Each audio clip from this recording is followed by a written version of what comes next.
Welcome to your Road to Homeownership podcast. I'm your host, Anthony Rijos, and today we have a powerhouse in the Western New York real estate community. Jim Roberts is the owner of Metro Roberts Realty,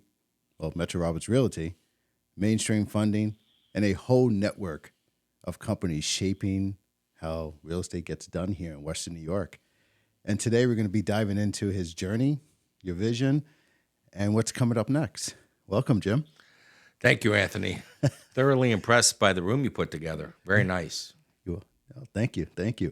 So tell me a little bit about what originally drew you into real estate, and what's keeping you into real estate right now? Anthony, it's almost bizarre that I'm in this building today. This is where I all started when I was 19 years old. I'm looking at a picture on the wall of the gentleman that gave me my first start, Mr. Dan Hannon. So when I was 19 years old, I bought a house, and Mr. Hannon loaned me the money to complete the transaction. And that's how it all started. Ironically, I'm here again. It's almost surreal in a sense, and makes me smile just looking at his picture. It's full circle. Yeah, unbelievable. And what's keeping you in? I love this business today more than I loved it when I was first starting. I just see what's going on in the real estate market. I think all of our divisions are making a difference for the real estate community. And my passion is probably too much at this point, but I'm excited for the next 20 years of changing the landscape in Western New York. Tell me a little bit about what's one lesson that you learned from your early days that's really driving you to lead people today. I think the one lesson is that anybody, regardless of where they came from, can do anything they want if they put the work in. I came from very humble beginnings, great family, didn't have a ton of expectations. But when I met a gentleman like that, Mr. Hannon, he gave me hope and gave me opportunity. And I just try to push that as much as I possibly can to not only our staff, to our agents, to the community, because I believe that anybody can do anything they want in America. That's so true. I was just talking to somebody the other day, new guy coming into this country, worked his butt off in the last 10 years. And this is truly the best country in the world. You could really accomplish anything if you put your thoughts behind it, put the work behind it. And you are a living, breathing that. That's, you started out in South Buffalo. Yes, right off of Seneca Street. It's still, in my opinion, God's country. A lot of my family still lives in South Buffalo. And I wouldn't be surprised that one day if I end up moving back to McKinley Parkway or Potters or something like that, because I still hang out in South Buffalo all the time. And when I first started, there was a little restaurant in South Buffalo called Manny's, and my kids were only 3 and 4 years old, and we would go in there. And he was an immigrant from Italy, and huge success story in South Buffalo. But my kids would love to go in there and just meet with him, and barely understood what he was saying, but it was just a great experience. All my life lessons, honestly, came from South Buffalo. So you have multiple different companies, and you are definitely shaping how business gets done here in Western New York. And I think in the last year or so, you acquired Mainstream Funding. Yeah. And what led you to that? And what excites you about that? So Mainstream Funding, for the several years we thought about opening up a mortgage company. We could see the writing on the wall, how the real estate brokerage was going. So a couple years ago, we started sending out letters to mortgage companies that we felt fit our core values. And we bumped into Marty Hafford, which ironically, believe it or not, just full circle again, his person that he bought the company from did my first loan when I was 20 years old. Wow. So pretty crazy. And Marty's core values were exactly what our core values were. And we came to an agreement in about maybe 17 months ago, and that led me to Anthony. So everything is going really good in Mainstream, and I truly believe our vision for the future is the right vision for the entire real estate community. What are some of your goals for Mainstream Metro? Well, this year, Metro, I mean, obviously anybody that's seeing it has exponentially exploded. We're now the 4th largest real estate brokerage from here to Rochester, which is huge. For an independent brokerage, that's never been done before. We have we're the only brokerage that went to Real Trends. So now we're in a situation now, we want to figure out, do we want to expand our footprint and go into like Chautauqua and Batavia areas, or do we want to buy one master hub so that all of our agents go there? Buffalo's pretty much still an area where the agents like to go in the offices. So we've been struggling with that because we do know that the future is not that. But if I had guessed, I would say we'd probably be in Chautauqua and Batavia and areas like that very soon. As far as mainstream, we just want to make a client experience world class. I think a lot of things have left the mortgage space, and I think that we're bringing that to light.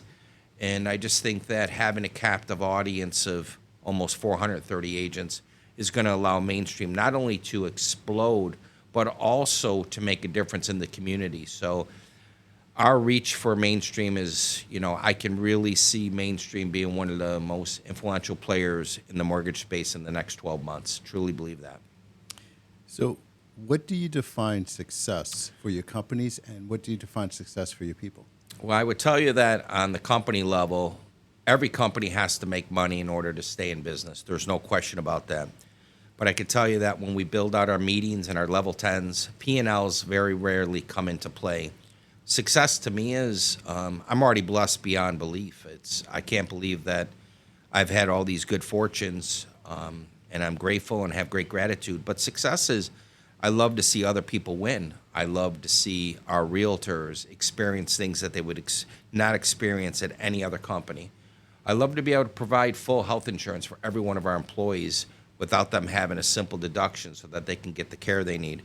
For our mortgage side of the business, I'm excited to see our mortgage loan officers be able to provide better products and make more money for their families. Ultimately, I just think that we've wrapped everything in a tight ball, and it just, I truly believe we're going to take over the landscape entirely in every space. Now, to do that, you need to create a culture. So tell me about what sets our culture apart from other companies. I think what separates our culture is, I try to drive that with every single person. A lot of people say that I give too much time of myself to people. But I think by leading by example, it creates a culture. And I think that people see me as the first one in the office every day, the last one to leave, the person willing to help out everybody. They see me taking out the garbage cans. They see me bringing the garbage cans in. And I think that resonates with them to know that we're all the same. There's one slogan that is in every office, and I think it is the driving force to our company and culture, and is that no one is bigger than the whole. We want everybody to be the same, whether the person sells one house or does one loan or sells 100 houses. We want them to know that we're all one part of a team and that we're all here together. Matter of fact, today we had a training in our office, and it was just beautiful to see agents that have never sold a house in a room that were with agents that were selling $10 and $15 million, and they were all collaborating. And all the brokerages that I ever been a part of, I've never seen that type of collaboration. So it all stems from our culture of giving. And we also, to stem on the culture, we run a nonprofit called the Metro Home Committee, which my wife runs. But the amount of stuff that we do for the community, we get back tenfold for sure. But I think our agents see that, and our staff sees that we're a giving first company. So that's how it all gets our culture. No, that's so true. And it's so funny when we had a big snowfall, I go out to the parking lot and I see you brushing out my Jeep. And I'm like, what are you doing, Joe? Yeah. And I was like, whoa, that's crazy. Well, truth be told, I didn't know it was his Jeep. I thought it was the secretary's. No, I'm joking. No, I just think, but we have that all the time. It just, like I said, unless you're experiencing what we do at our daily thing, I can tell you, I come in this morning and there's a coffee sitting there. I'm pretty confident that most people, their support staff didn't drop a coffee off. It's just the way that we do. And then I'll reciprocate tomorrow and the next day. And like I said, I can't even explain how blessed I am. Someone said the other day, they said, what keeps driving you at this point when you don't need to be driven anymore? what drives me is when I see people win. I truly, it just inspires me every day when I go to this training today and I see people that are so excited, or I've gotten, geez, this year alone, probably 10 thank you cards from agents that just say it changed my life, your commission model, your technology, your culture.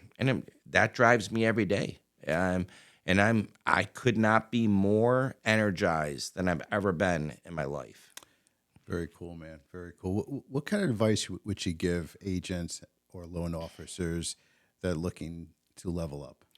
I think it just comes down to, and I meet with agents and loan officers, even though Anthony's the goat. I just think putting in the work is the key to anything. A lot of us have great goals, a lot of us have great wants and needs, but if you're not willing to put in the work in, I've seen.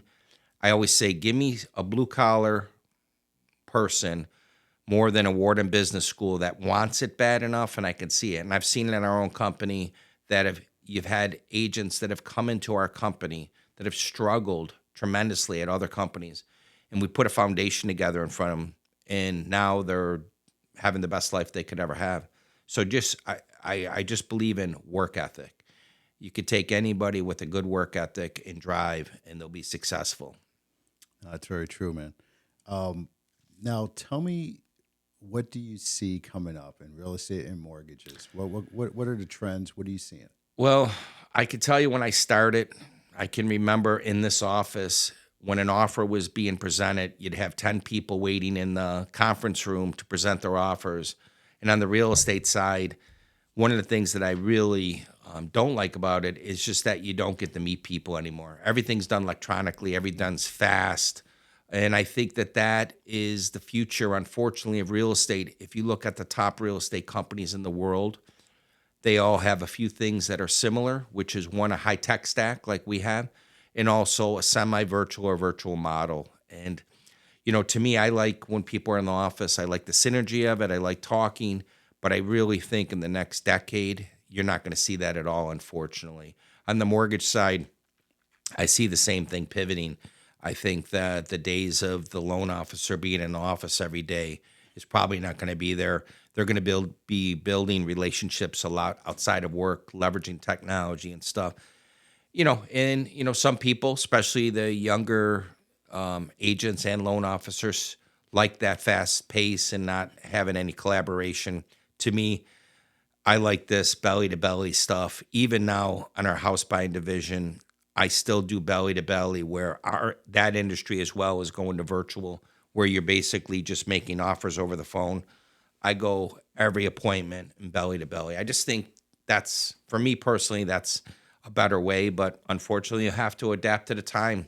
Look at the travel agencies. I mean, me and my wife were looking to go out of town. I mean, there's no more calling the travel agent. You're doing that. And I think that's going to be the way.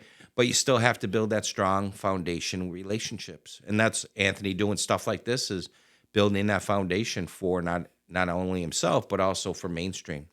So, with all these changes, how do you see Metro and Mainstream evolving with these changes? We're just keep evolving. Our meetings now are focused on heavy tech stack, because we know that is going to be the future. Agents, 93% of all home buyers are going on the internet. We're trying to be there as much as possible. We just added a world-class videographer on staff that is going to be doing massive amounts of content where people are going to be seeing it.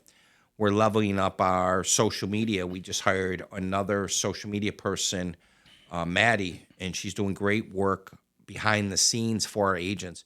We have to create a better brand for ourselves on social media and technology stack, because that is the future, unfortunately. And still have the hybrid model where agents and loan officers can come in and form some synergy. Our goal is, we built out a training facility that our agents can do virtual training or in-house.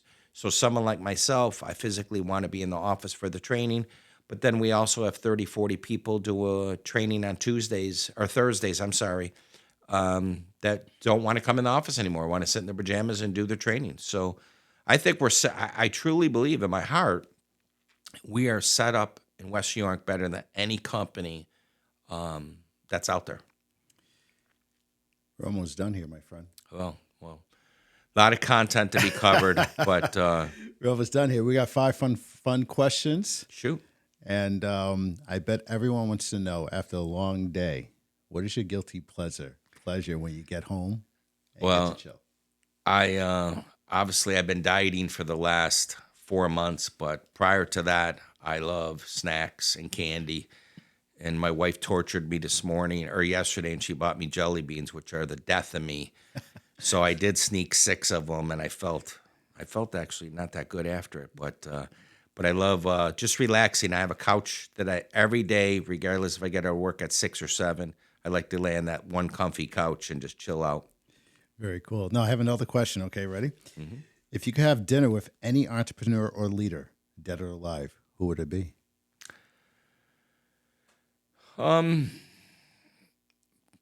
Luther King on certain areas, and I would like to just have dinner with Warren Buffett just to see how he keeps his mindset, being one of the richest men in the world, and so grounded with family and lifestyle, which is impressive to me. If you weren't in the real estate industry, what would you be doing? I think I went to college for teaching. That's why I kind of put the training lab together. I think I'd probably either be a teacher at some level or in some form of sales. I think if sales is in you, it's very, very, very hard to get out of you. So I think sales. I don't know what the product would be, but probably sales. All right, ready? Mm-hmm. What's the best piece of advice you have ever received? Well, I've gotten lots of good advice from lots of influential people, including Mr. Hannon that's on that wall. But I think have smart goals.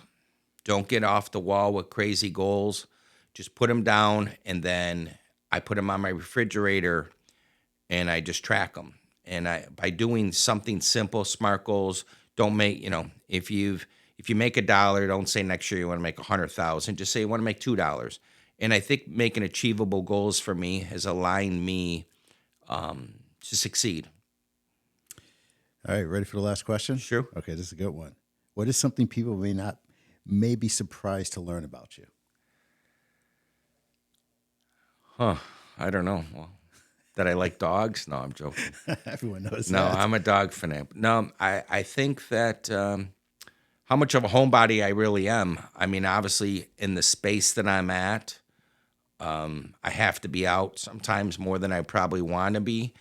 But I could truly tell you that my foundation with my family, my siblings, and my kids, especially my wife, is the most important thing to me. And I don't think I would have anything at all without that foundation. And that they're the ones that drive me every day, and they're the one that gives me the guiding light. So I don't know if people see me work as much as I work. They think that my family is 100% every single thing to me, and that's it. That's very cool, man. Did you have fun? I did. I've done a lot of podcasts, but honestly, Anthony is so well prepared. It was exciting. I mean, exciting to be around a guy like Anthony. Oh, thank you, man. His just integrity is what's driving mainstream to great things. Watch out for us because we're coming fast and furious. Thank you for coming on, Jim. Thank you. And how do people get a hold of you? You can just call me on my cell. I'm the easiest guy to get a hold of, 716-480-3049. Looking to hear from each and every one of you. Have a great day. Thanks, man. Thank you.